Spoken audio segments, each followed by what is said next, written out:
Hi everyone, I'm Lynn Becker. I'm CEO and founder of Power of Patients. We're a digital health company and we do clinical trial research.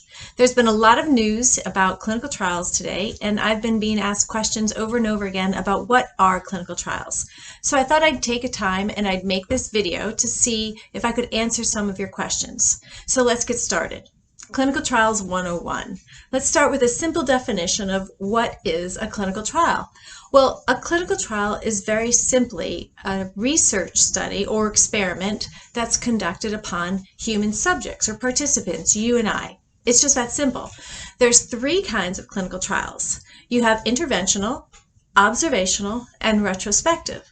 So let's define what each one means. An interventional clinical trial, or that's what you're also hearing called clinical trial, that is when we actually take live subjects, human volunteers, and we intervene. We use some kind of a new drug or a device or even a behavior change, and we want to study the effects upon those people. We typically will compare it to what we are already doing. That's called standard of care, and we sometimes use that as a gold standard to see, is this new intervention, this new drug, is it better than what we already are currently using? That's interventional. Observational is exactly how it sounds. We observe. Now, this is typically for a very long period of time, maybe 15 years, for example, and we want to look at certain conditions in a specific population. So an example of an observational trial is the Framingham Heart Study. It's a very famous study. It went on for 15 years, and it looked at cardiac effects, cardiac results of how people live their lives in Framingham, Massachusetts. The third one is called retrospective, and retrospective is very simple. It goes back in time. We look at data, not human beings, but data that is already collected. And that's at institutions, it's in federal governments, it might be your healthcare data. And this is so that we can actually examine trends in the health population and we can see what's really going on, so we can design prospective or interventional trials. That data is all de-identified. We don't know who the people are. And again, it's just to look at trends in the healthcare. So those are the three kinds of trials: interventional, observational, and retrospective. So let's go on to who actually runs the clinical trials. So we always have what's called a principal investigator. A principal investigator is typically a medical doctor. It doesn't have to be, but that's typically who it is.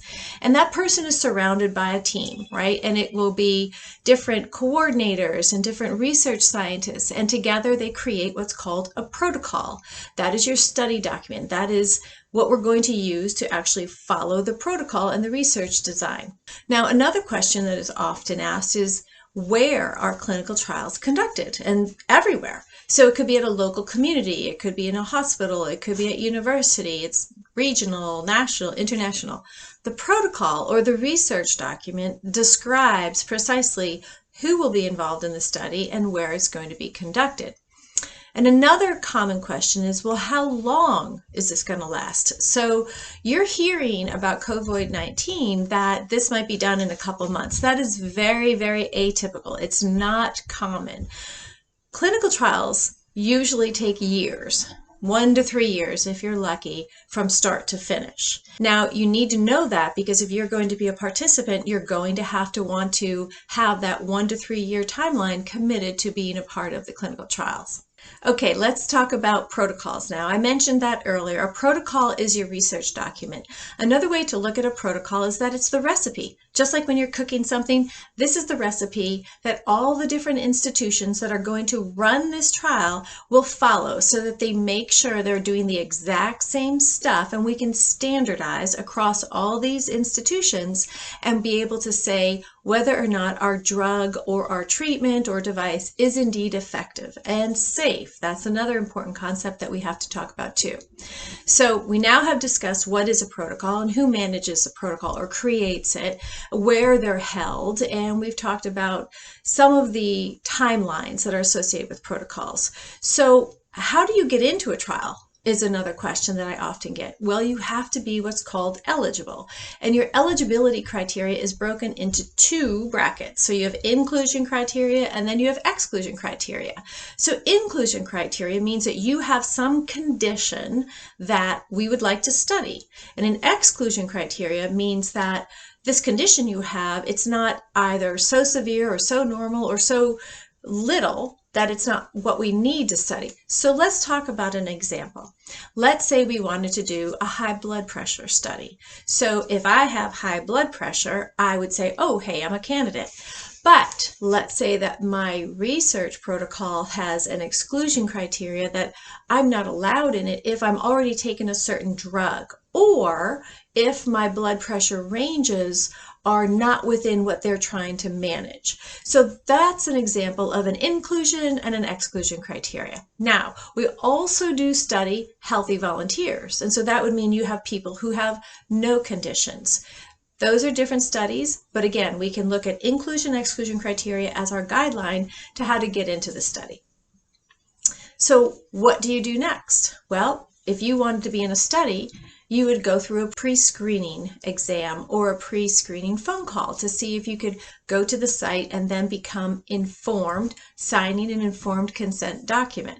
And that would be the step that you take once it's determined, typically over the phone, if you do qualify to be a potential candidate. So when you get to the site, you will have to sign what's called the informed consent document. And that is the most important document that you should really be aware of. That document spells out every single thing that will be done to you, your procedures, your tests, the timeline that it's going to be expected that you're a participant in, the doses of any drugs and things like that. Now, this is not a contract. You are a volunteer. You are allowed to withdraw. We don't like that to happen because it's very expensive and it costs a lot of time and money to bring studies forward and to bring people into studies. So it should be taken very seriously and not lightly that you will just sign up and if you change your mind, quit. Now, in your informed consent, it also states your risks and your benefits, and that's a very important piece. These documents, the informed consent documents, are overseen and approved by a local institutional review board, also called IRB. There are several organizations that will go up higher, meaning the sponsor as well as federal levels that are going to approve all of these documents. But at the local level, you have an institutional review board and they will approve your informed consent. And this is a board that's made up of just community members, doctors, researchers, and they look at this and they ask rigorous questions of the physician who's running the trial to make sure that your rights are guaranteed. Okay, so now we've discussed informed consent. You know that this is your document, that it's not a contract, but it spells everything out for you. We've talked about how the IRB protects you and your risks and your benefits are clearly stated, and it should be in very simple languages that you understand. The last piece in this overview is, should you do it? And this is a personal choice, and everything has a pro and a con. The pro is, the reason you do a trial is that you're going to add to the body of knowledge of our medical community, so that in the future, this may benefit that next generation of people who are coming in with this disease or condition. Now, there may be some benefit to you, but it's not a guarantee. And one of the risks is that this treatment might not help you. But do these risks of not trying it outweigh the risks of whatever you currently are or are not doing? So these are very important questions that you and your family should really discuss, and even your doctor, because you don't want to stop any kind of treatments that you might be doing currently with your general practitioner. You want everybody involved in this decision-making process so you are an informed participant. I hope this helps. I look forward to seeing you again. Like us on Facebook, join our group, check us out, powerofpatience.com, and we're going to continue this series. Thank you.